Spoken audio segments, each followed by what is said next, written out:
Hello everyone, very good morning and welcome to BYJU'S Exam Prep. Welcome to our daily Hindu analysis. Now before we begin, don't forget our Target Prelims 2023 crash course has begun since the 1st of March. The strategy phase of the Prelims crash course is going on since the last few days. And today, Harshmeet sir is going to discuss how to prepare for science and environment in under 90 days. So don't forget to join this session live at 8 p.m. on our YouTube channel. So with this, let's get started with the analysis of today's The Hindu newspaper by first looking at the topics we are going to discuss. See, the Sunday edition of the Hindu newspaper is always very interesting. Even though we have fewer columns and no editorials, we always have a lot of articles related to science and technology, environment ecology, and international relations. So the Sunday edition of the Hindu can be very, very important for your prelims. So today, first we shall carry out a detailed analysis of these three topics. And after this, we're going to take a look at a number of prelims related articles. Most of them are related to science and technology, international relations, and environment and ecology. So just stay with me for the next 1 hour. I promise to cover all these topics comprehensively so that you don't have to go back and read the newspaper. Just spend 1 hour with us every day. We'll ensure that your Hindu analysis is done and your current affairs is up to date. So if you're liking these initiatives, do support us by pressing the like button, share your comments, and don't forget to subscribe to our channel. So let's start with the first article from page number 1, in which the Hindu is examining the deep sea exploration that China has been pursuing.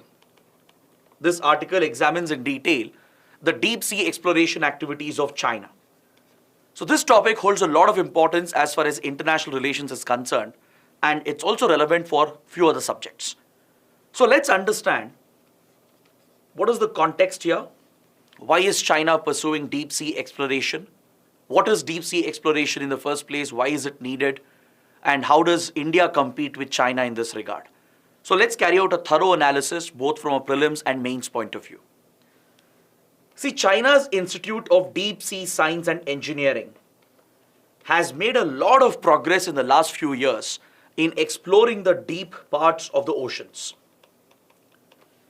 In our seas and oceans, the depths of it remains largely unexplored. We humans haven't ventured out much into the deeper parts of the seas and the oceans, where you find a very unique biodiversity. Usually the deep seas are known for its extreme hostile environment because these waters are present several kilometers below the surface of the water, and the water pressure can be extremely high at these points. Even the salinity level, the temperature varies, sunlight does not even penetrate to these areas, so your regular process of photosynthesis cannot even take place. So in the absence of sunlight and under these extreme environmental conditions, a very unique life form will start flourishing in the deep parts of the seas and the oceans. Even on the seabed, you have a terrain, you have a topography. Just like on the surface of the earth, you have mountains, valleys, trenches, etc. Similarly, on the sea floor as well, you find a very unique terrain and a topography. So exploring these areas is of great significance, not just from an environment and geography point of view. It is also very, very important from an economy and international relations point of view. Because these parts of the seas and the oceans can hold immense resources. A lot of precious resources including copper, gold, strategic minerals and critical minerals can also be found, such as rare earth elements at the bottom of the seabed. That's the reason why few big powers, they are actively pursuing deep sea exploration. Since these areas are inhospitable, special vessels have to be designed to access these waters. Submersible vessels have to be designed which are either manned or unmanned. So special scientific vessels are designed to send a crew of researchers who can reach out to these parts of the oceans and explore the area and understand the presence of life form, the presence of resources at the depths of the oceans. And wherever manned mission is not possible, unmanned submersible vehicles are needed. Now, this is a specialist technology. It requires a lot of expertise, requires a lot of investments in research and development. Not every country, not every institution can pursue such high-end research. So only the large, powerful countries, the big, rich countries, which are strong in engineering, which are strong in research and development, which have a strong expertise in marine engineering, right? Only they can pursue deep sea exploration. And today, China has emerged as one of the leaders in deep sea exploration. It has a very active program led by the Institute of Deep Sea Science and Engineering. This program is mainly overseen by the Chinese Academy of Sciences, which is a premier scientific institution of China. This institution has massive funding from the Communist Party. It gets billions and billions of dollars in funding every year, and one of the focus areas for the People's Republic of China is to explore the deep seas in the Pacific and in the Indian Ocean. It's made deep sea exploration a priority in the Pacific and the Indian Ocean to look out for precious resources which can be mined from the seabed. Recently, China has seen a lot of success. For example, in 2020 and 2021, it successfully deployed a manned submersible vessel called the Fendozu or the Striver, which even reached the deepest point on Earth, the Mariana Trench, which is located over here in the northern part of the Pacific. Next to Japan, in this part of the Pacific, in the northern Pacific, you have the Mariana Trench, which is one of the lowest points, the deepest points on the seabed. You have the Challenger Deep, which you can see here as well, which is the lowest point within the Mariana Trench. So a Chinese submersible vessel called the Striver managed to reach all the way down, which is nearly 10,000 meters below the surface of the water. So at these depths, sunlight does not even penetrate. Photosynthesis will not exist. Your regular algae will not be present. Regular marine forms will not be present. So very unique condition exists over here. High pressure, low temperature conditions. The saline water is also a major factor. So the environmental conditions are extreme and very hostile for regular life forms to flourish. But still, nature is so resilient that a number of unique life forms, unique food chains have developed at the depths of the oceans. So countries like US, China, India also to an extent, they are very interested to study these marine processes. We all have a deep sea mission going on. Even the big European countries like France, for example, Germany, Russia to an extent, of course India as well to an extent. All these big powers, they have a deep sea mission where they seek to study these marine processes, life processes, understand the environmental cycles that exist, and also explore the mineral resources, which has immense economic and strategic value.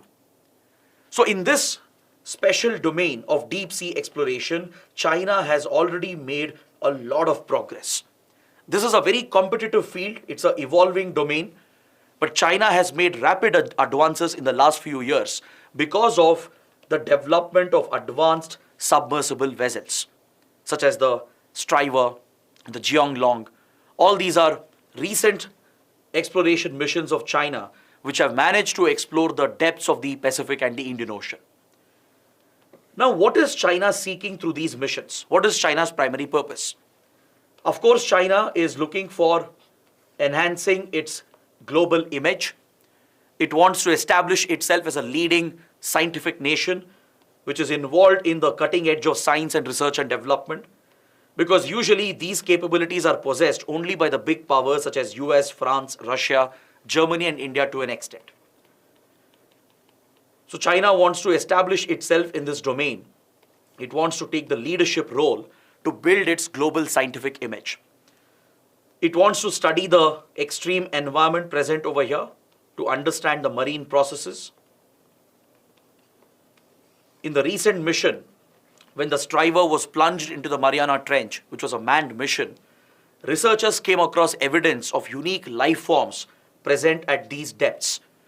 At a depth of 8,880 meters, for the first time we found evidence of a marine species called the anemones.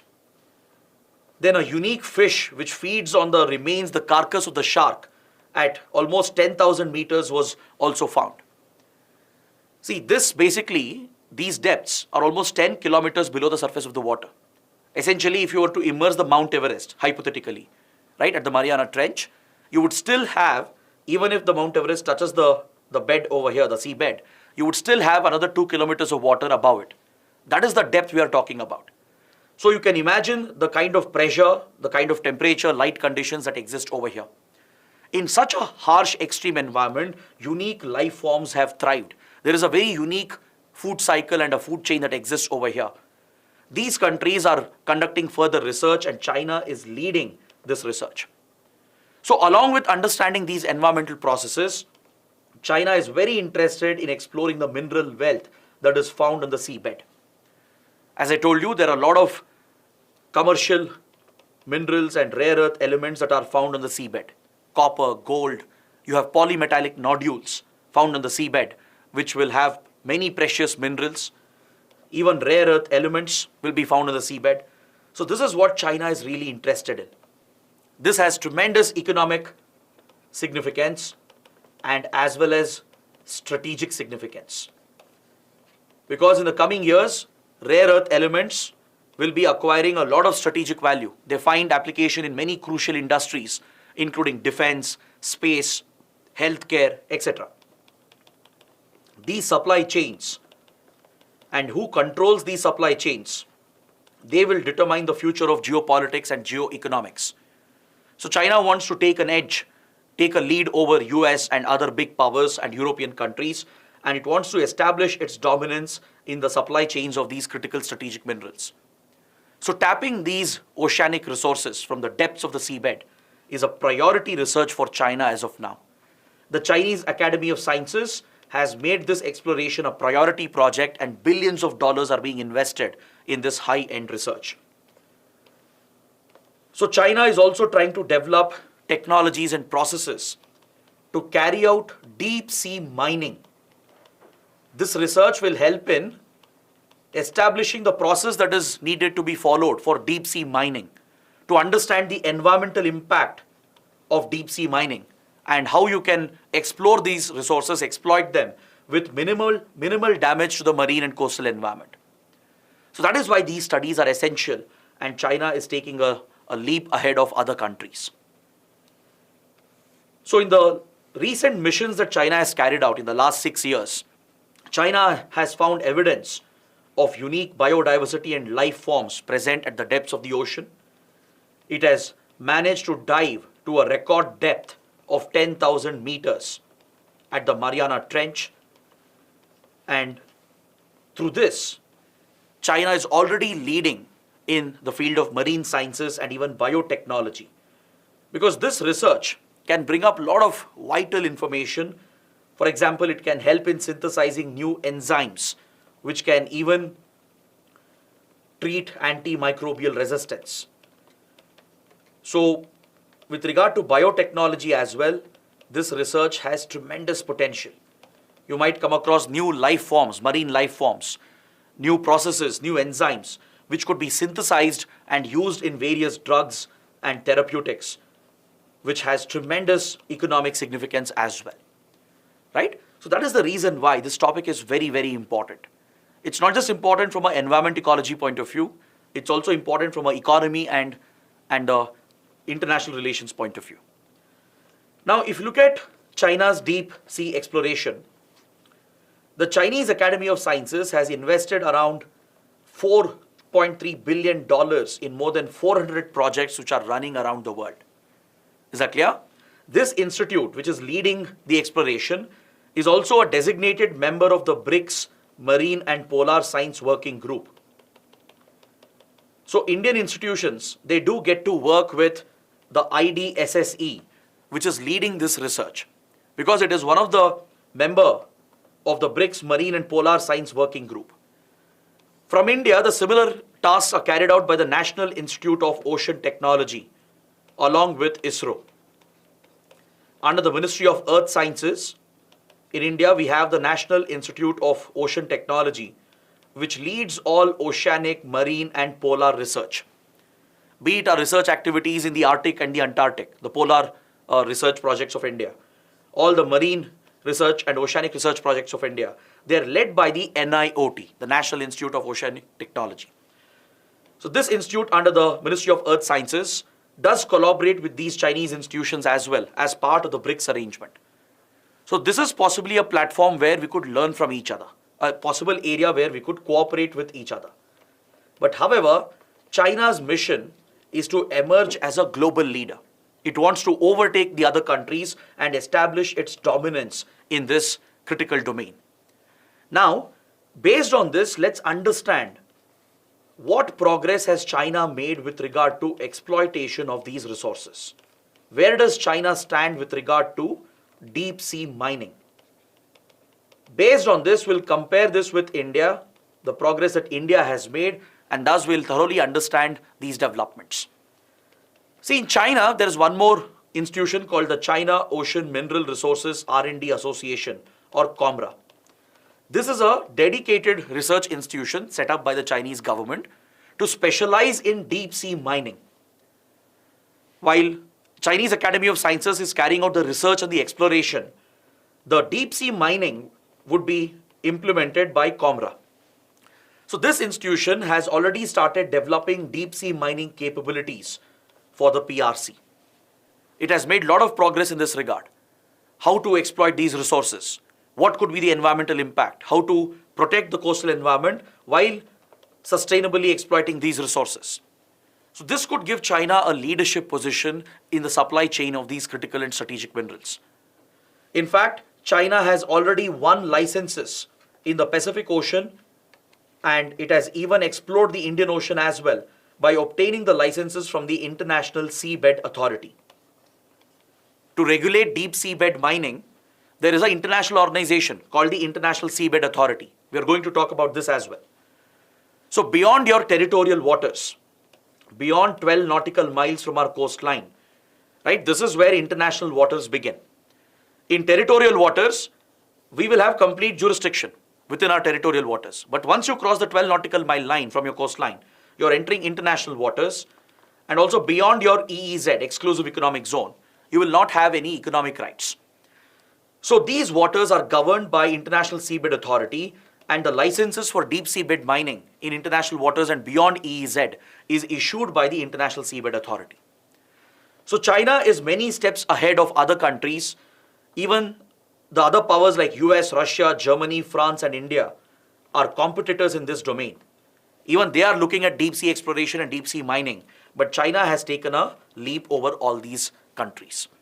It has won licenses for deep sea mining in the Pacific Ocean, and it is actively pursuing these projects. It was very interested in deep sea mining in the Indian Ocean as well, right? So let's see what is the current status and where does India stand with regard to this competition. Because see, China has not stopped at exploring just the Pacific and the Indian Ocean. China understands the economic and strategic value of these minerals. China has started reaching out to the Pacific Island nations as well as part of its Belt and Road Initiative, and deep sea exploration has been made a priority with these countries. In the South Pacific, that is to the east of Australia, you have small island countries, Pacific island countries such as Vanuatu, Samoa and the others. Right? You have French Polynesia, Micronesia, all these small island countries in the South Pacific.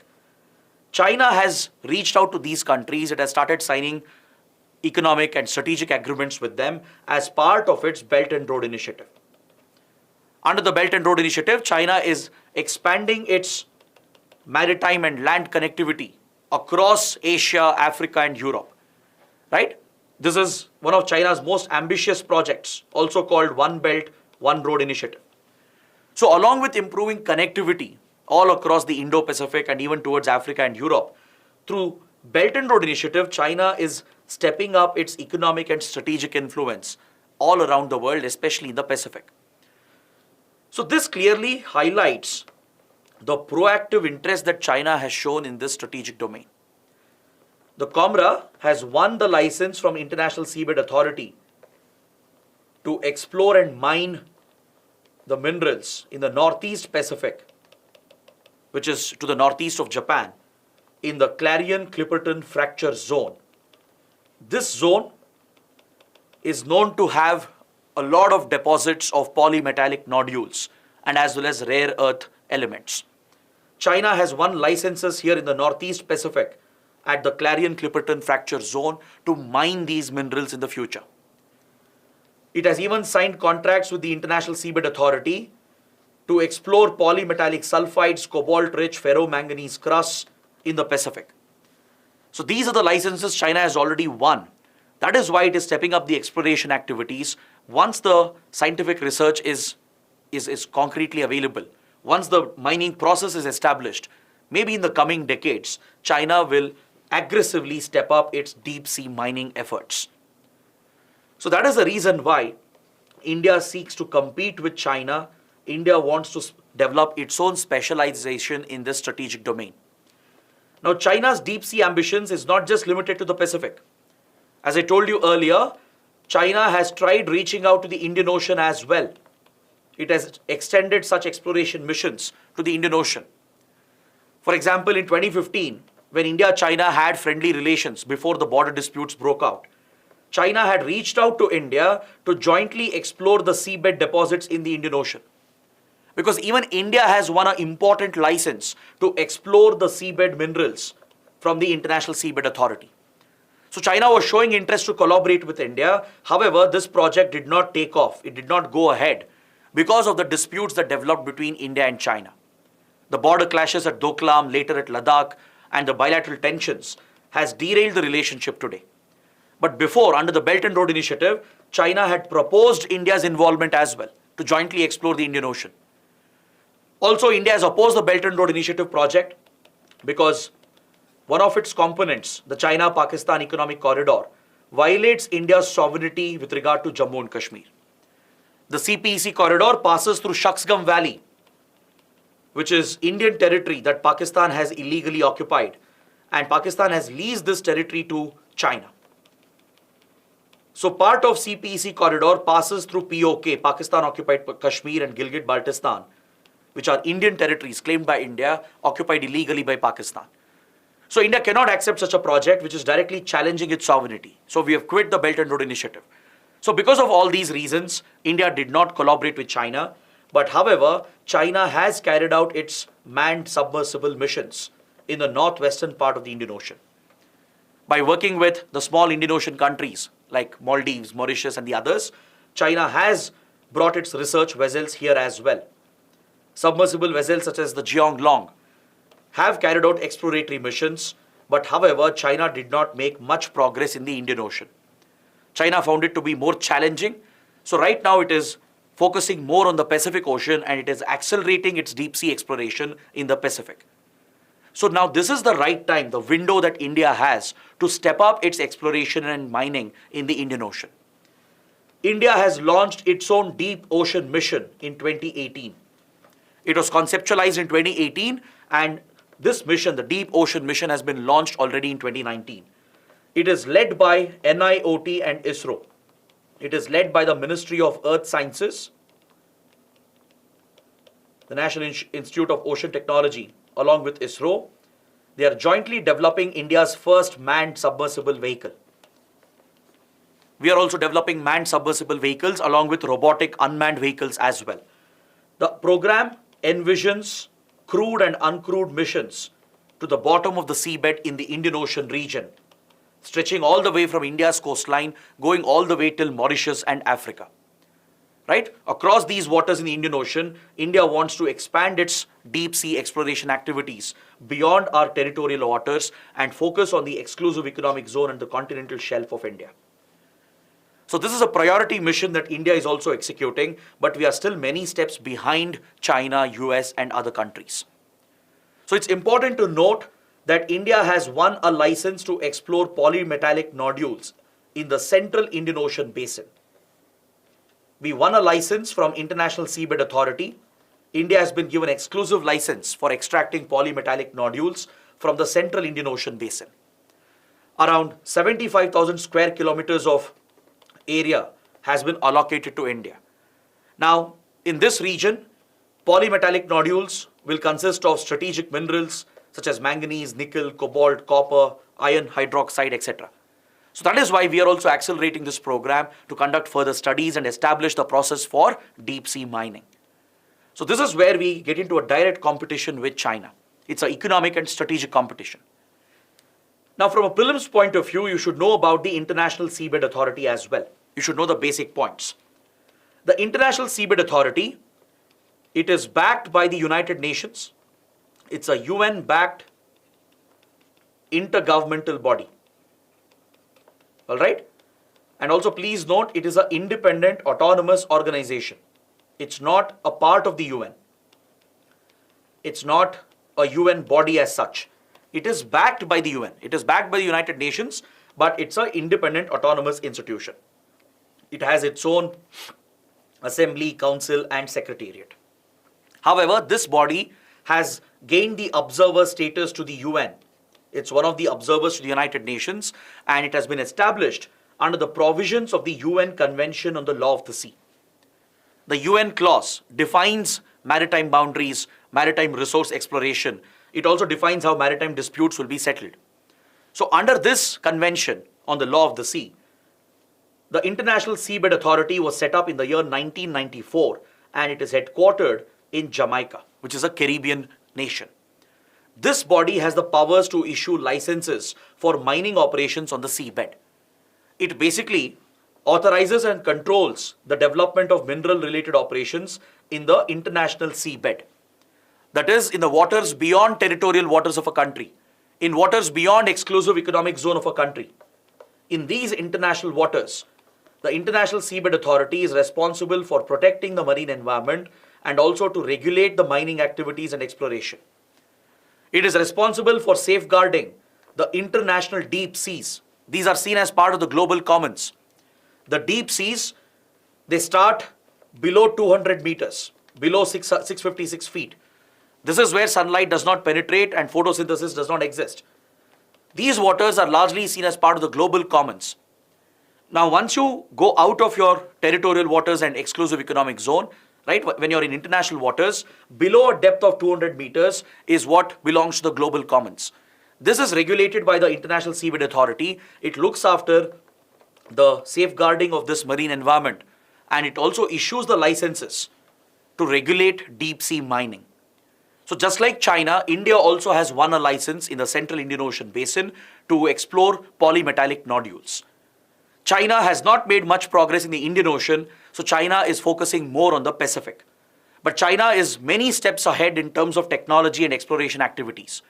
Now, this is the window India gets to accelerate its own deep ocean mission that we spoke about, to capitalize on the resources we have gained in the Indian Ocean. Because these resources will have great economic and strategic significance in the future. So this is what you need to know about deep sea exploration and the global competition in this specialized domain. Now let's move on to the next topic. We have an article from page number 8 that refers to the upcoming Quad Summit, which is going to be hosted by Australia. Australia is all set to host the third major Quad Summit. The first summit was a virtual summit hosted by the US. Second summit was hosted by Japan in the last 2 years. In 2021, the first Quad Summit took place virtually. It was hosted by the United States. In 2022, Japan hosted the second Quad Summit. So now the third Quad Summit is being hosted by Australia. So in the run-up to the Quad Summit, the leaders of Australia and Japan are visiting India this month to take stock of their strategic relations. See, today Australia and Japan have become strategic partners for India. India has a strategic partnership with both Japan and Australia. With Japan, we have signed a civil nuclear cooperation agreement. Japan is a major investor in India. It has provided a lot of loans for infrastructure projects in our country. For example, the metro train projects, the Delhi-Mumbai Industrial Corridor, the bullet train project. All these mega infrastructure projects of India are funded with Japanese assistance under its ODA program, under its Official Development Assistance Program. We also have very close defense relations with Japan. We even conduct maritime exercises with the Japanese self-defense forces. Similarly, with Australia, we have signed a free trade agreement recently. Last year, we signed the ECTA, Economic cooperation and trade agreement. And it has come into force recently. Just a few weeks back, the India-Australia ECTA has come into force. We have very close defense military relations with Australia as well, including military exercises. Even with Australia, we have signed a civil nuclear cooperation agreement, right? Even with Japan, India has a FTA. India-Japan have a FTA called SECA, the Comprehensive Economic Cooperation Agreement. So both these countries in the Indo-Pacific are important partners for India in the economic domain, in the strategic domain, in the defense military domain. These are like-minded countries. We have common concerns, common interests, and the main focus is the aggressive rise of China in the Indo-Pacific. China has created problems for all these powers, for India, for Japan and Australia. So it's only natural for these three countries to come together, and they have come together in an informal setup through the Quad grouping. So the Prime Minister of Australia and Japan will be visiting India this month.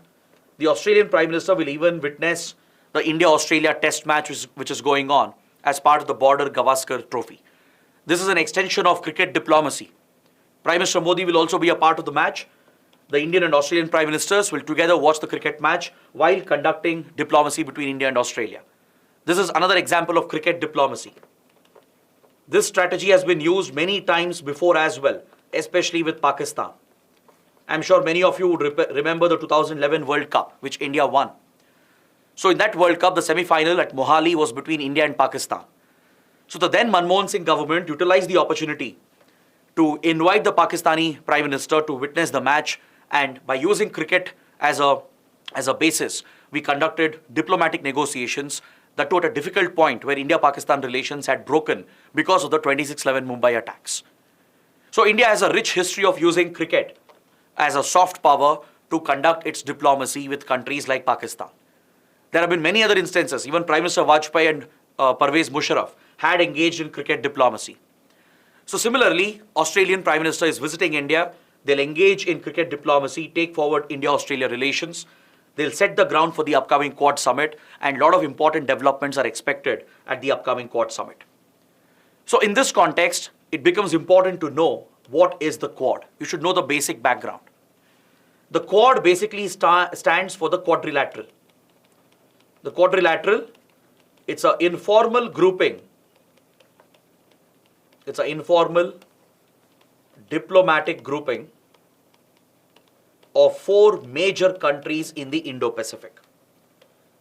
It includes India, Japan, Australia and the United States. 4 like-minded democracies and the large major powers of the Indo-Pacific. They have come together to form this grouping called the quadrilateral. The primary focus of the quadrilateral is to enforce a rules-based order in the Indo-Pacific. The Quad grouping is mainly focused on the Indo-Pacific region, and its primary objective is to enforce the rules-based order to ensure that the Indo-Pacific remains free and open. Now, this is a direct message to China, because China, which has emerged as a major Indo-Pacific power, it has resorted to aggression, diplomatic and military aggression in the Indo-Pacific to disrupt freedom of navigation. China has raised many disputes, maritime disputes with its neighbors in the South China Sea, as well as in the East China Sea. It has threatened the movement of ships and aircraft in the South China Sea and East China Sea by using force, by using military force. This is against the UN Convention on the Law of the Sea.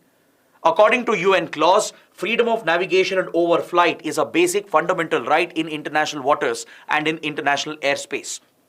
But China has prohibited and tried to interfere with the basic right of other countries. It has derailed the whole region, it has destabilized the whole South China Sea region, and it has broken all the international rules.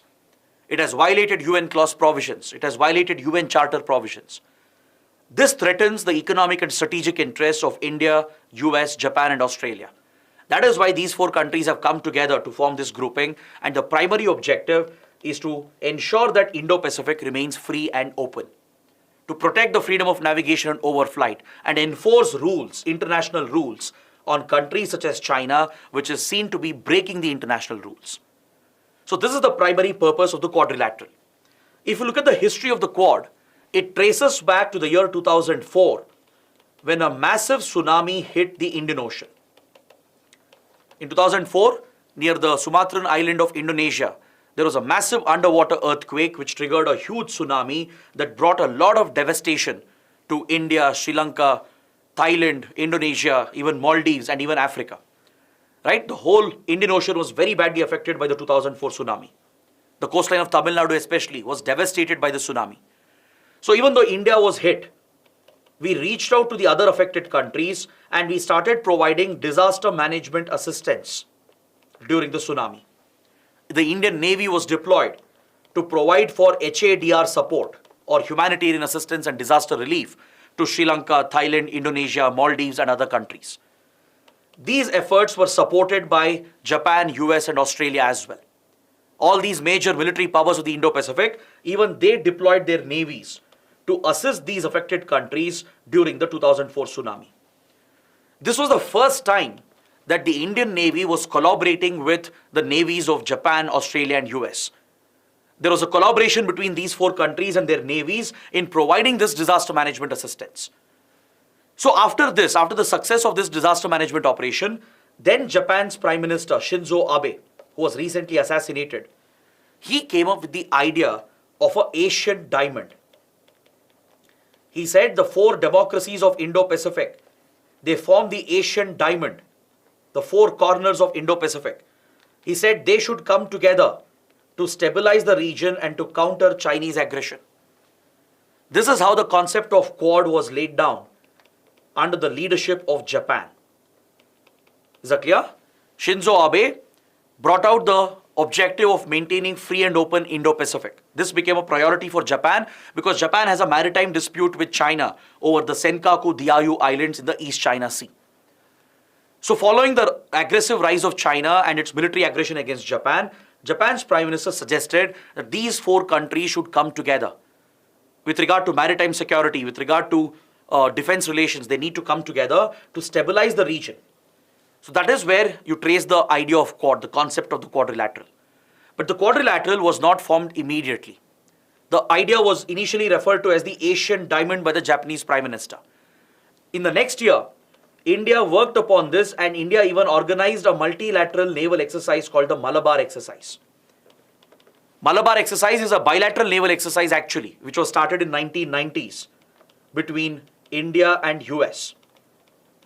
From 1990s until 2007, it was just a bilateral exercise between Indian Navy and US Navy. But based on this idea, since India also had many issues with China, India invited other like-minded countries to the Malabar. We invited Australia, Japan, and Singapore and made it a multilateral exercise. For the first time, a military dimension was being given to the grouping, informal grouping of these countries. However, China retaliated against the exercise. China saw this as a military alliance designed to contain China and it strongly opposed the Malabar exercise of India. This forced India to retreat. India didn't want to affect its ties with China. So India retreated and we returned Malabar back to the bilateral format and we stopped inviting other countries. It became a bilateral exercise again, just between India and US. We stopped inviting Japan, Australia, and Singapore. So this idea was dropped after 2007. The idea of an alliance between these countries was dropped. But after 2008, China started picking many issues with Japan, Australia, and US, and of course with India. With India, border issues started increasing. China became more aggressive in the South China Sea and East China Sea. It started exerting economic pressure on Australia. It started getting into a cold war with the US. So all these factors led the four countries to come together again in 2017 and they revived the idea of the Asian diamond and for the first time they formed the grouping called the Quad or the quadrilateral.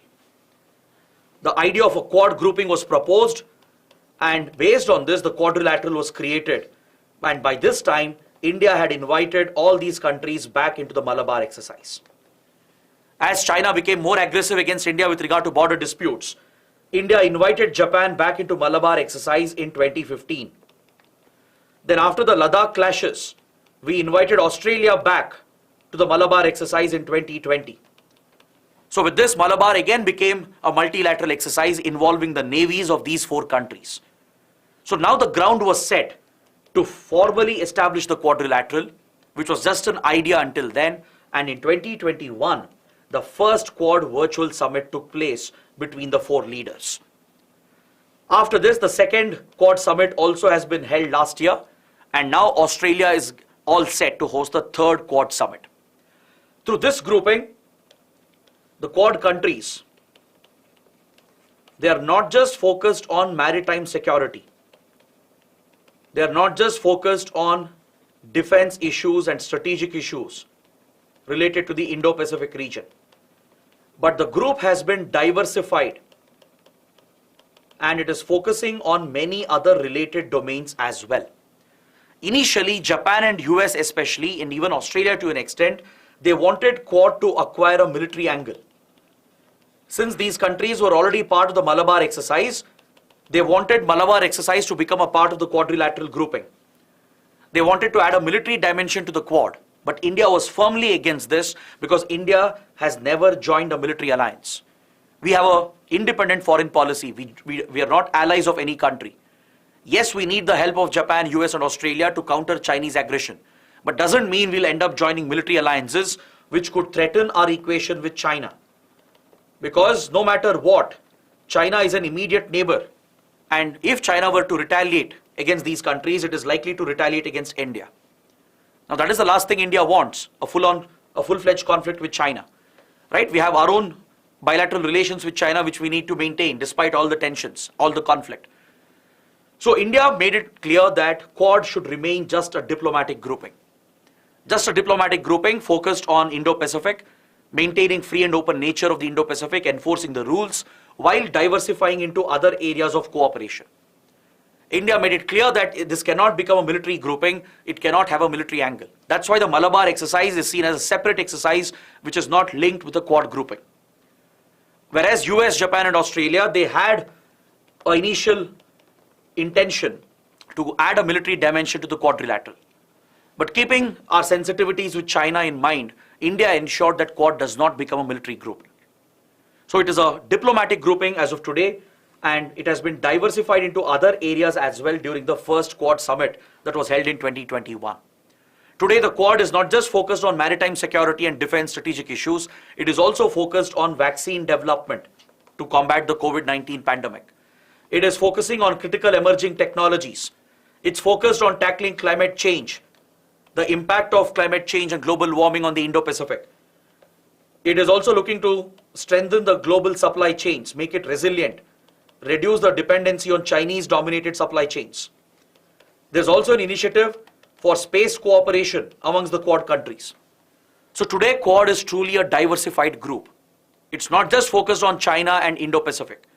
Apart from maritime security, defense and strategic issues, it is focusing on all these domains as well. In fact, India, Japan and Australia, they have even formed a supply chain resilience initiative to create parallel supply chains which are independent of Chinese-dominated supply chains. They are focusing on critical emerging technologies, vaccine development, space exploration. And in the second Quad summit, these countries have announced an Indo-Pacific maritime domain awareness to increase surveillance and intelligence gathering efforts in the Indo-Pacific. And US has also proposed an economic initiative called the Indo-Pacific Economic Framework. Under this framework, around 13 countries, including India, have come together. They are looking to synchronize their economic policies and work out an economic framework through which they can promote trade, innovation, and export and imports between the member countries of IPEF. These initiatives were announced during the second Quad summit. So today, Quad has become a prominent grouping, and the third summit is all set to take place in Australia. So that is why the background to the Quad is very, very important for our exams. Now moving on to the third article, India has slammed Pakistan at the UN Human Rights Council. India has targeted Pakistan at the UNHRC for hosting terrorists who have been designated by the UN Security Council. It has criticized Pakistan and the OIC, Organization of Islamic Cooperation, for interfering in Jammu and Kashmir and for trying to internationalize the Kashmir dispute. In this context, you should know more about the UNSC Sanctions Committee, through which global terrorists are designated. You should also know about the OIC grouping, especially from a prelims point of view.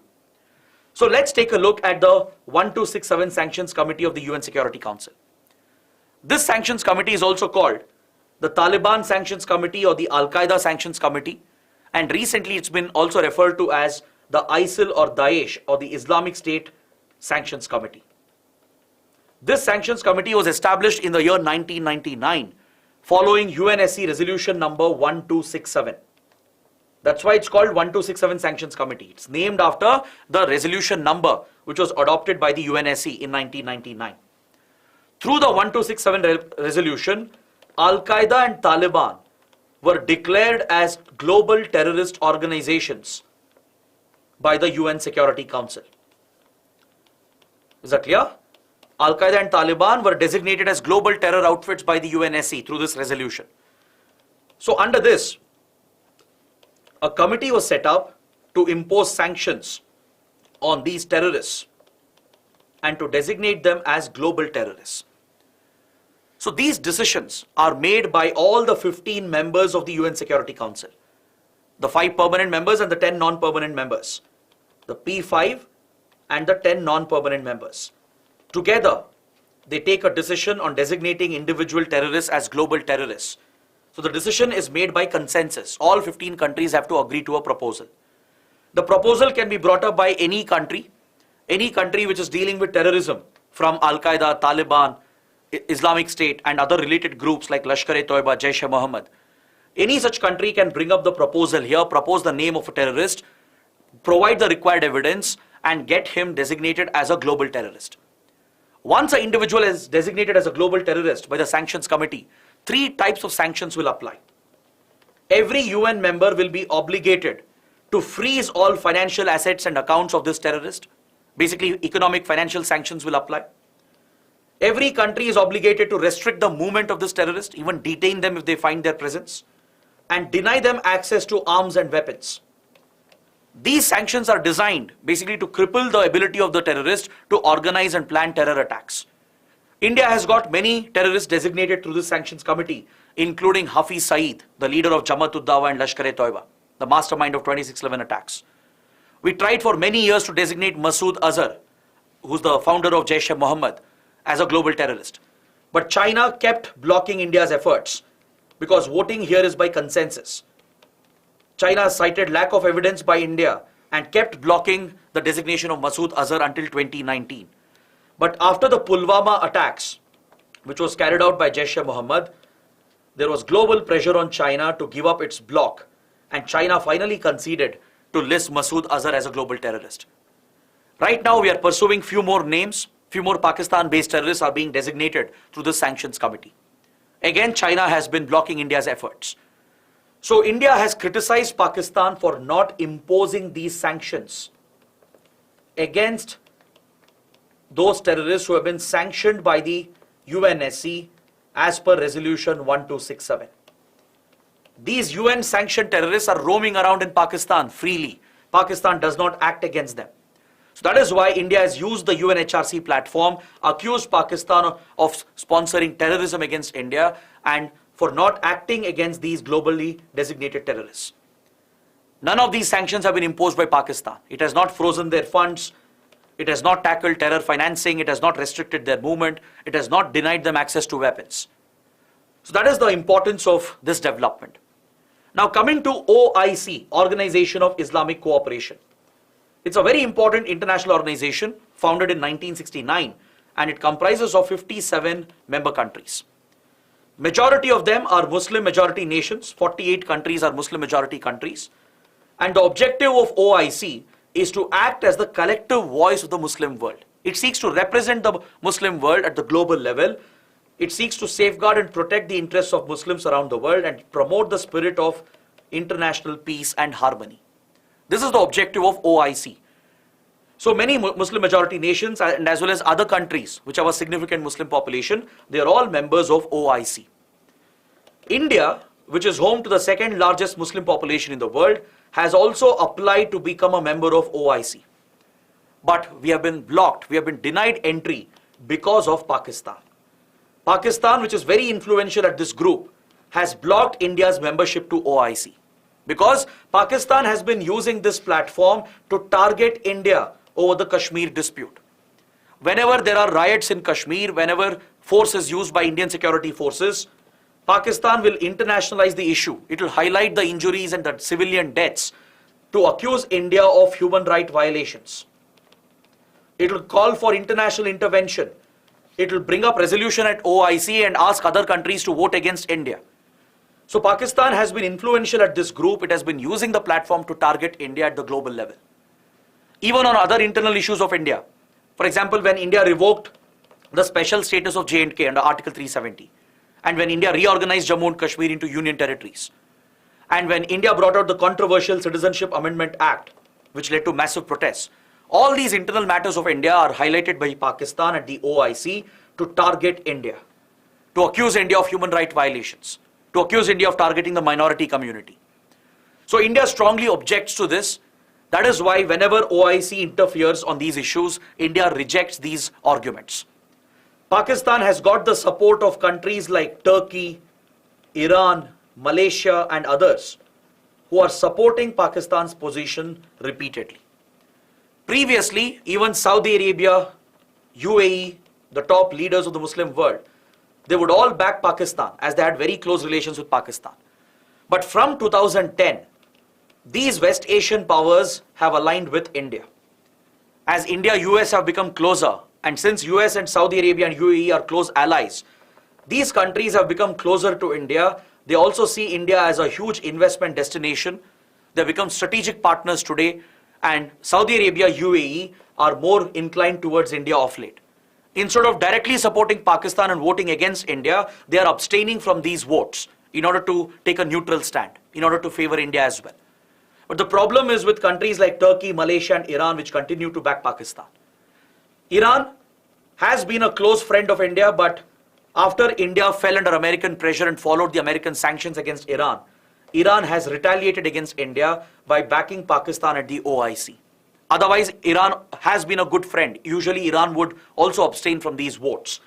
But Iran has been acting against India because India has cut off oil trade from Iran under American pressure. We have started following the American sanctions. That's the reason why. Turkey, Malaysia, for their own internal reasons, they started backing Pakistan. This had badly affected our ties with Turkey and Malaysia. So that is why India has again pointed out that OIC has no locus standi to comment on India's internal issues. Be it Kashmir issue, be it any other internal issue, OIC as an organization has no rationale to comment on India's internal matters. We have blamed Pakistan for misusing the platform. That is why India wants to become a member of the group. We have a legitimate claim. We have the world's second largest Muslim population. India would also seek to protect the interests of the Muslim community by joining this grouping. Many countries are supportive of India's membership, but Pakistan is blocking India's membership of the OIC. So that is why this group is very important for our exams, both for prelims and mains. Now, we come to the small prelims topics. We have around 7 important articles. Let's go one by one. Just stay with me for the next 15, maybe 20 minutes. Let's take a look at all these important articles, which can be very, very valuable for your prelims. Let's look at the first article from page number 1. This article refers to Influenza A H3N2, which has spread rapidly in India over the last few weeks. I'm sure many of you would have noticed across Indian cities, amongst your friend circle, your colleagues, your family members, a lot of people have been falling sick during this transition weather. As we are transitioning towards the spring and the summer season, a lot of illnesses, flu-like illnesses are being reported. Most of these cases are turning into SARI, severe acute respiratory infections, where the patients are not just reporting fever, nausea and other flu-like symptoms, they're also reporting breathlessness. Some cases are progressing towards pneumonia. In many ways, it is similar to the COVID-19 symptoms and conditions. This has triggered alarm across the country, and now studies have clearly established, studies from the Indian Council of Medical Research has established that influenza type A, subtype H3N2 has been widely circulating in parts of India. Now this has epidemic and pandemic potential. Influenza type A is one such influenza flu virus which has pandemic epidemic potential to trigger mass infections. It is highly contagious. These cases have been reported in large numbers, especially in northern parts of India towards Delhi NCR region, also in other cities, even in South Indian cities as well. So the cases have spread rapidly. That is why the Indian Council of Medical Research, the Ministry of Health and Family Welfare, they have issued an advisory. They have issued an advisory to start taking all the precautions that we did during the COVID-19 pandemic, when the pandemic was raging. For example, wearing of masks, using sanitizers, avoiding human contact. This has become essential again, at least during this flu season, in order to prevent the further spread of the virus. If it could further mutate, it could potentially become more transmissible and potentially acquire epidemic and pandemic proportions. All right, it's still in the initial stages. That is why caution has been urged. Patients who have been infected, they are suffering from very severe cough that will last 2-3 weeks, quite similar to COVID-19, and they are reporting breathlessness, hospitalization has gone up. Some of them need oxygen support, and some of them who have low immunity are progressing towards pneumonia as well. So that is why the alarm has been raised. So you should understand what is the influenza virus. What are the different types and subtypes? The basic awareness is essential for your prelims. See, influenza, it's essentially a zoonotic disease. A zoonotic disease is one that jumps from animals or birds to humans, right? Influenza viruses, there are many varieties of influenza viruses. They can be found in birds in the avian category. You have avian influenza that comes from, let's say, chicken or ducks or migratory birds, aquatic birds. There are influenza viruses within the swine family, the pig family. There are many other zoonotic sources as well for the influenza viruses. The major types are type A, B, C, and D. These are the 4 types of this pathogen. Influenza type A is one of the most infectious virus. It has very high potential to infect people, and it can infect many animals as well. Type A influenza is the most dangerous. It has very significant human-to-human transmission capabilities. So that is why it is listed by WHO as a pandemic potential pathogen. All right? If it undergoes the right mutations, it could potentially become an epidemic and further into a pandemic. Right? It could infect humans on a large scale, on a mass scale. So influenza type A is the most dangerous amongst the category. Then type B also infects humans and animals. It can trigger few regional and seasonal epidemics. It's a seasonal flu. Influenza type B is a little less potent compared to type A. The symptoms are also a little manageable, but it is only responsible for seasonal flu. Only during the seasonal changes you report, there is a report of these incidents. Then you have type C, which again infects humans and pigs, but the infections are very mild, very rare. It's not a major concern. Influenza type C is not a major concern. Even if infected, the symptoms are very mild, easily treatable. Influenza D primarily affects cattle and animal husbandry industry. It rarely affects humans, but it primarily affects animals, the cattle, the ruminant category of cattle. They could be primarily affected by influenza D. These are the 4 types of influenza viruses, and influenza A is the most dangerous because of its aggravated symptoms, the way in which it spreads. It can easily spread through contact, even through the air as well, in short distances. When you come in contact with the fluids of an infected person, right, you can easily get infected by the type A virus, and it can become virulent. It can spread very quickly, and it can have pandemic potential. Within type A, there are many subtypes. You have H1N1, H1N2, H3N2, right? So there are many subtypes that are present, and all these influenza infections, they are jumping to humans. They are making the zoonotic jump when you come in contact with the infected animals or with the infected environment. For example, there are few avian influenzas, few strains of avian influenzas.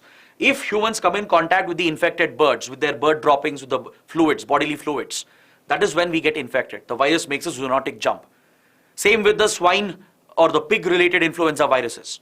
There are other zoonotic sources as well. So when we come in contact with these infected animals or birds, that is when the viruses jump to the humans. Right? Further, it mutates and starts spreading, and especially the type A viruses can be more dangerous. What are the symptoms? The symptoms are regular like your flu-like symptoms. Fever, body ache, runny nose, sore throat, cough, right? Which could escalate into severe acute respiratory distress, and it could even induce pneumonia, breathlessness, drop in oxygen levels, and eventual death as well. So it potentially has dangerous consequences. So that is why influenza type A is the main focus for the healthcare industry. WHO, the public healthcare system, they mainly focus on influenza type A. There are bird flu, avian flu subtypes such as H5N1 and H9N2. These two subtypes that jump from birds to humans are very dangerous. Then swine influenza type A, which jump from pigs to humans, like H1N1 and H3N2, the current strain which is being reported. It's a swine influenza. It would have jumped from pigs to humans. These are the most dangerous. All right, so that is why caution has been urged. You need to take basic preventive measures. All right, you need to start wearing masks, wash your hands, sanitize your hands. As far as possible, avoid contact with humans, maintain social distancing. These measures are essential to curb the spread of any such infectious pathogens. Doctors are advising not to consume antibiotics. This is another advisory which has been given, because antibiotics are pretty much useless against viral infections. All right, unless it leads to secondary infections, antibiotics are not prescribed. But we Indians, we are used to non-prescription drugs, right? We are we try to self-medicate. Many of them, they go over the counter, purchase antibiotics, and this leads to antimicrobial resistance.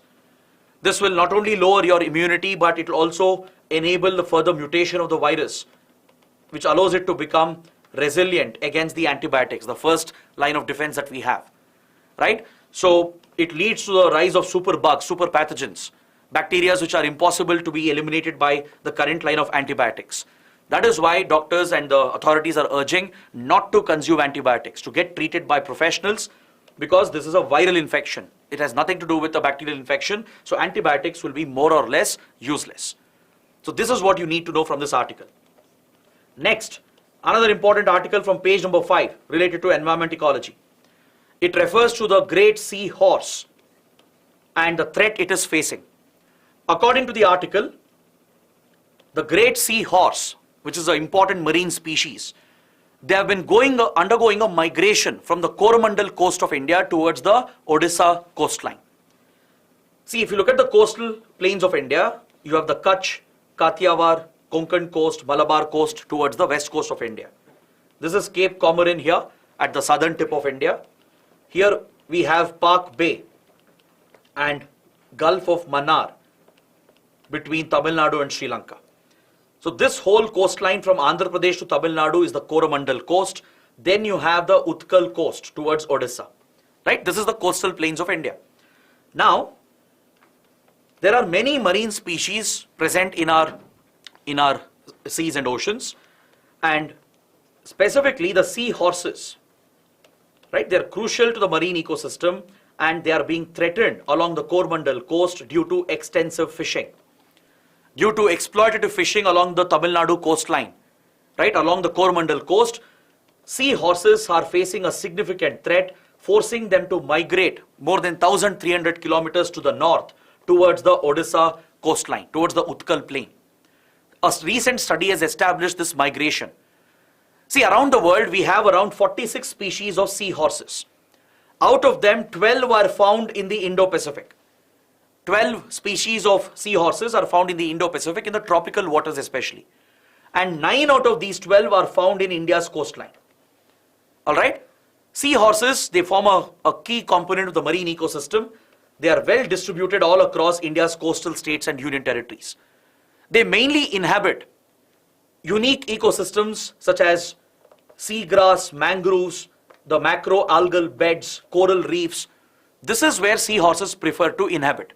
They are not great swimmers, they don't swim a lot, so they usually attach themselves to any floating raft, and they prefer to stay in one particular location. They don't travel over long distances. They are not good for migration. They are not adapted or suited for long distance migration. All right? They are found in mangroves, in places where algal beds are present, or near coral reefs. They hide themselves in sea grass, etc. Now this is a very unique ecosystem, and these ecosystems are under threat. And seahorses especially are being overexploited, and because of the threat level, it has been listed as vulnerable on the IUCN Red List. The great seahorse population has started falling rapidly because of its illegal fishing and trafficking.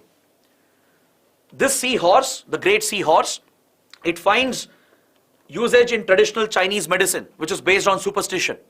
It is believed to cure many diseases. It is also widely used as an ornamental fish, especially in Southeast Asia.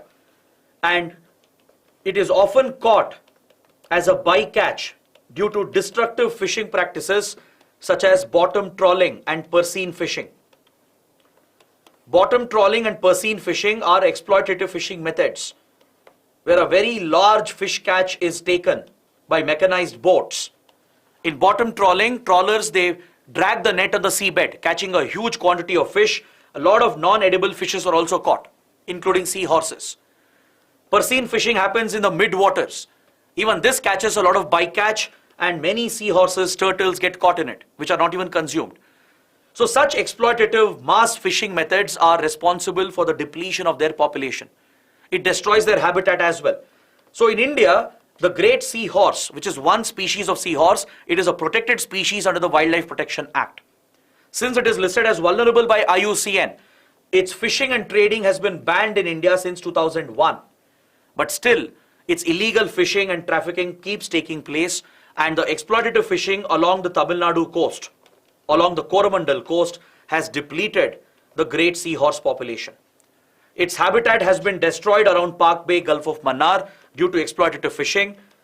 And since these practices continue, bottom trawling, purseine fishing continue, it has been noted that seahorses have carried out a long migration by attaching themselves to these rafts, to plastic material or to algae or coral material which is floating, because seahorses are not good swimmers. They can't swim over long distances. They migrate through rafting. They attach themselves to any body they can find, any floating material, and they will cling onto it till they reach a safer location. So this migration has been noticed towards the Odisha coastline, and this is dangerous for the species because the Odisha coastline is not suited. It's not a best habitat for the great seahorse.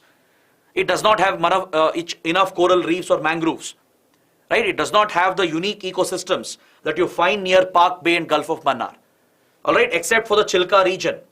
Around the Chilka lake, there are no mangroves or corals present near the Odisha coastline towards the Utkal plains.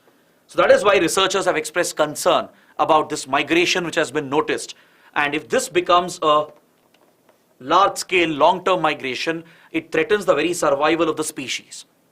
So that is why this topic is very important for your prelims. Next, on page number 7, the Bru community is in news. You should know about the Bru community, the Bru Tribe, also called the Riang tribe. This is an indigenous community from northeast India, found in Mizoram, Tripura, and also in parts of Assam. All right. In Tripura, the community has been recognized as a PVTG, as a particularly vulnerable tribal group. Now, this tribe has faced a lot of threat in the last few decades because in 1997, the presence of ethnic violence, insurgency in Mizoram and Tripura led to targeted violence and clashes against the Bru tribe, against the Riang community, led by Mizo insurgents. Few local Mizo insurgents, the ethnic groups of Mizoram, they targeted the Brus. Large-scale violence took place against them, leading to a refugee crisis, an internal refugee crisis in the region. Thousands of Brus or the Riangs, they fled across Mizoram. They were driven out of Mizoram by Mizo-based insurgents, and they had to be accommodated in refugee camps in neighboring Tripura. You can see here in the map, the Brus, they can be found in Tripura, in Assam as well, in this belt. They are found in these districts of Mizoram also, Kolasib, Mamit, Lunglai. So targeted violence occurred here against the Bru community in 1997, which pushed thousands of Brus across the border into Tripura. They had to be sheltered in relief camps supported by the government of Tripura and the government of India. For many years, their well-being their identity has been affected. So slowly the government of India started repatriating the refugees, started settling them back in Mizoram, but the project did not work. There was resistance in Mizoram. So finally, a quadripartite agreement was signed recently in 2020 between the four stakeholders in this conflict: the government of India, the government of Tripura and Mizoram, and the Bru representative organizations. They signed an agreement to rehabilitate the Bru community, and the Ministry of Home Affairs has taken the commitment to settle and rehabilitate the Brus in Tripura itself. Since they have faced a threat across the border in Mizoram, the Brus have been resettled in Tripura, where they are being provided all the necessary support, financial, economic and livelihood support by the Union Ministry of Home Affairs. Alright, so recently in 2020, a quadripartite agreement was signed to protect the Bru community. So the article which is in news, it talks about the development work which has happened in Tripura. In North Tripura, the Bru community has been well taken care of by the government of India and the state government of Tripura. They have created the houses needed to resettle these refugees, supported their livelihood as well, and the central government has given a financial compensation also to the Bru community for the violence they have faced. So the article appreciates the efforts of the government of India and the government of Tripura in settling the Bru community, and recently in the recent elections that happened in Tripura, the Bru community has actively participated in the elections. They have been given the voter ID card. Now they have become electors, the voters in Tripura itself. So the article praises these initiatives to resettle the community. However, they still face few identity challenges. Since they are outside community, since they are mainly from Mizoram, right, they were pushed out of Mizoram and settled here, they still struggle for their identity to protect their tribal customs and language. That is the issue the article is highlighting. So you should know these basic points about the Bru or Riang community, right? You should know what is their status, the basic history of this violence, how the community has been resettled. Next, on page number 9, a very important article related to art and culture. Assam's moidams or maidams is in news. The government of India and government of Assam have made a pitch to designate the moidams or maidams of Assam as a UNESCO World Heritage Site. See, in Northeast India, we don't have a UNESCO World Heritage Site which is of cultural value. You have natural heritage sites, natural World Heritage Sites in Northeast India, but not a cultural heritage site. This could very well become the first major cultural heritage site of UNESCO in Northeast India. So the moidams or maidams, which you can see here in the image, these pyramid-like structures that you see, pyramid or mound-like structures, these are basically the burial grounds. The burial grounds where the royals of the Ahom kingdom have been buried. The Ahom kingdom was a dominant kingdom in the medieval times in Northeast India, right? The Assamese, the native Assamese, trace their origin to the Ahom kingdom. The Ahom kingdom was a dominant empire here from the 13th to 19th century, before the colonial expansion happened. Before the British took over the region under colonial British India, it was ruled by the Ahoms.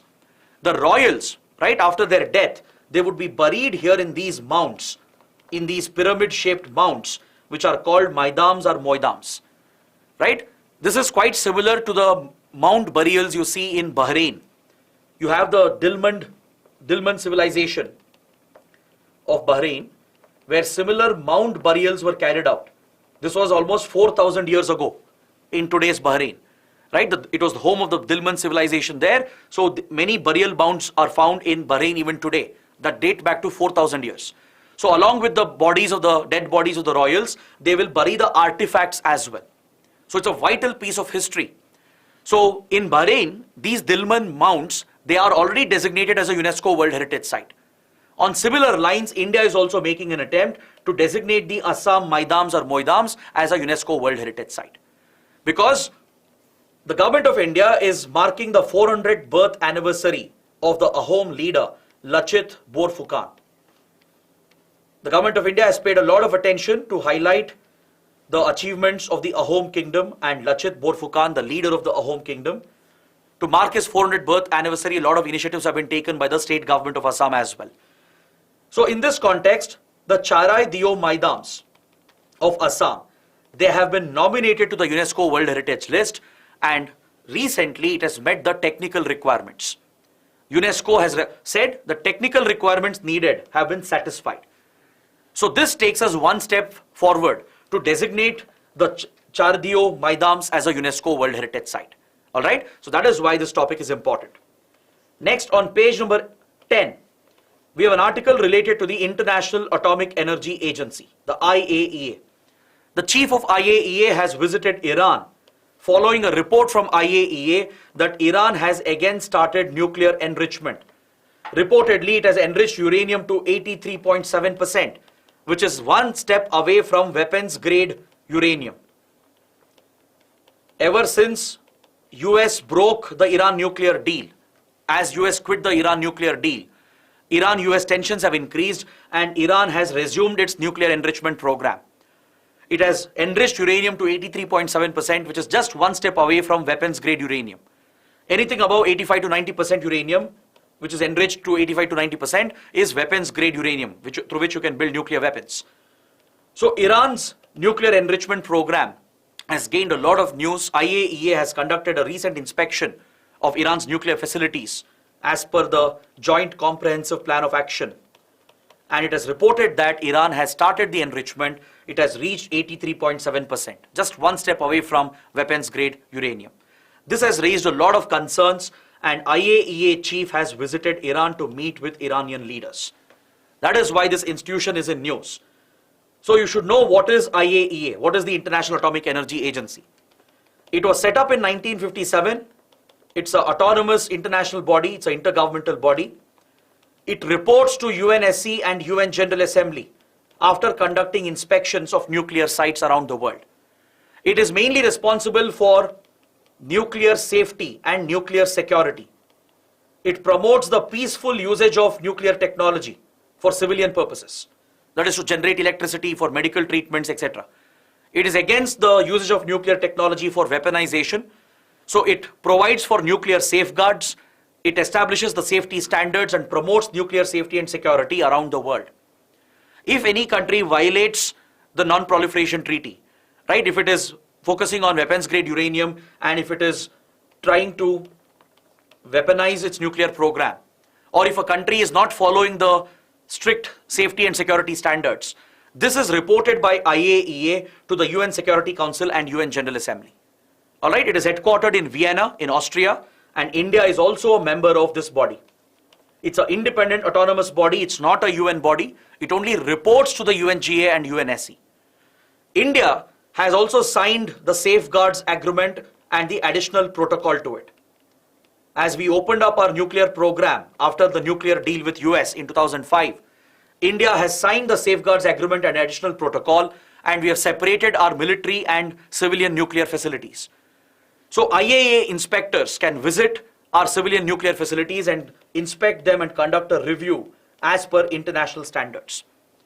Alright, so India is firmly committed to the IAEA guidelines. We allow IAEA inspections to happen periodically under the Safeguards Agreement we have signed. Similarly, a review has been done in Iran, and accordingly IAEA has found out that Iran has resumed enrichment and taken uranium enrichment to 83.7%. So that is why this institution is important. Next, on page number 11, a disease known as scrub typhus is in news. It's very, very important from a prelims point of view. Scrub typhus is a bacterial disease caused by a bacteria called Orientia susugamushi. Alright? It is caused by the bite of an infected larva. Larval mites called chiggers. They bite people. They can bite you on your skin, and if they are infected with this bacteria, it will transmit to humans. This leads to a flu-like condition again. It leads to fever, headache, nausea, vomiting, etc. But it can even become very serious and fatal. It can affect multiple organs if it is not treated. It could lead to multi-organ failure and eventual death as well. This form of typhus, scrub typhus, is mainly found in Southeast Asia, especially in Indonesia, in also parts of China, Japan, India, and Northern Australia. This is where scrub typhus is reported. There is no vaccine available to prevent this disease. Also, the treatment is based on providing doxycycline as an antibiotic treatment. It's a bacterial infection, so antibiotics will work here. The current line of treatment was that by using doxycycline, these antibiotics which are powerful enough, if you start administering them at the initial stages when the symptoms are reported, it is effective in tackling the disease. But new research has come up. The article is reporting about this new research. According to the new research, along with the antibiotic, along with doxycycline, azithromycin, if it is used in combination, this combination therapy has been found to be more effective in preventing deaths and the fatal condition. Alright, previous treatment was just with antibiotics, just with doxycycline. Now, new research has suggested that you can reduce the fatality rate, because fatality rate for scrub typhus is quite high.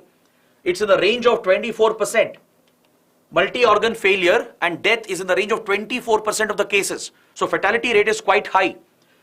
So to tackle this disease, combination therapy is the best according to a new research. Along with doxycycline, which is the antibiotic, azithromycin, which is a antihistamine, right, which treats allergies. If this is used in combination, the symptoms can be better managed and very quickly the patient can recover without leading to the multi-organ failure condition. That is the new study which has come out. So you should know what is scrub typhus, how it is treated, where is it reported, what are the symptoms. All right.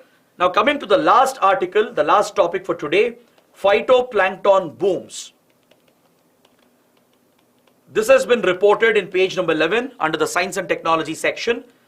Phytoplankton blooms are nothing but algal blooms. Alright, they are found in your water bodies, marine ecosystems, and a large boom has been noticed in these algal blooms around the world, along the coastlines of various countries.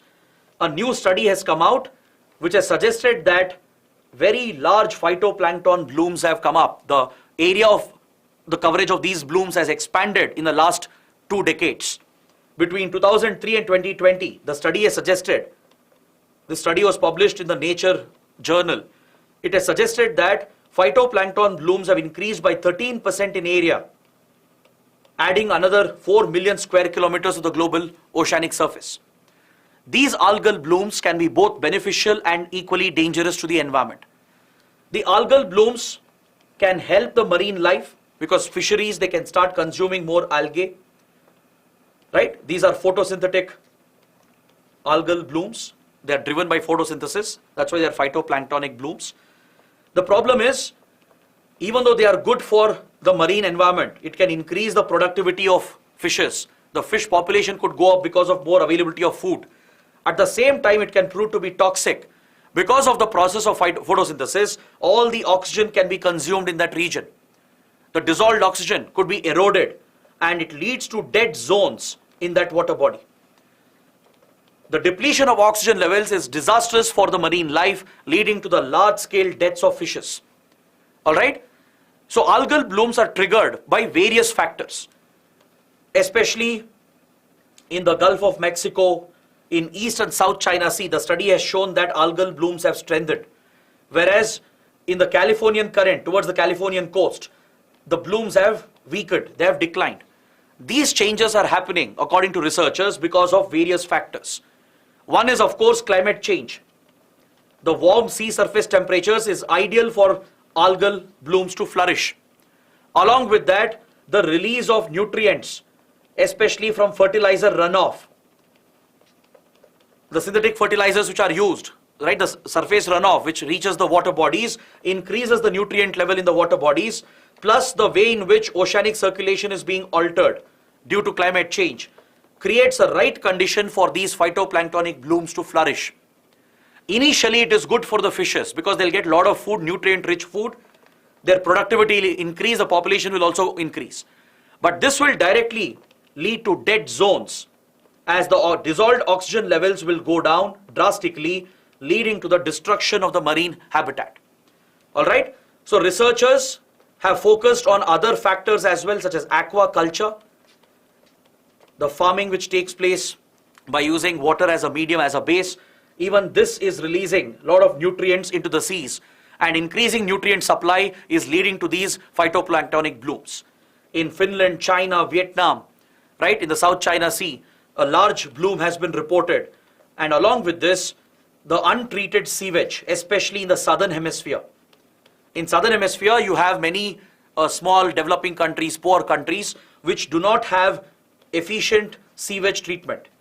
They are releasing nutrient-rich water and pollutant-rich water, which is leading to fertilization of the oceanic waters, thus increasing the algal blooms.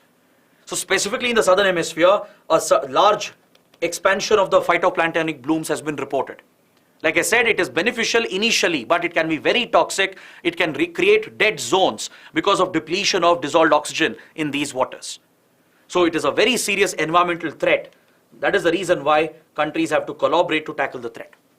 All right, so these are the key topics in today's newspaper. Lot of topics from science and technology and environment ecology. Trust me, all of them are very, very important for your prelims. Now take up these mains questions for your practice. Write your answers, post them in the answer writing portal, for which link has been given below. Also head to our Telegram channel. We'll have a quiz on all these topics.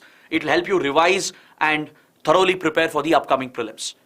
So I hope it was a good, fruitful session. And as I've been saying over the last 1 week, since we have been covering all the topics, especially the prelims topics, we will take a few minutes extra, maybe 15-20 minutes. Trust me, it's worth it. I see that many of you are saying that these are very long sessions. But just bear with us for those 15 extra 20 minutes. It'll help you in your prelims. You don't have to go back and read the newspaper. Right? This 1 hour, 15 minutes that you spend with us is more than sufficient to help you revise current affairs to finish your newspaper reading. All right? So I hope the initiative has been helpful. Do let us know how it went. Like the video. Let me know in the comments and also subscribe to the channel. That's it for watching. Thanks for watching. Have a good day.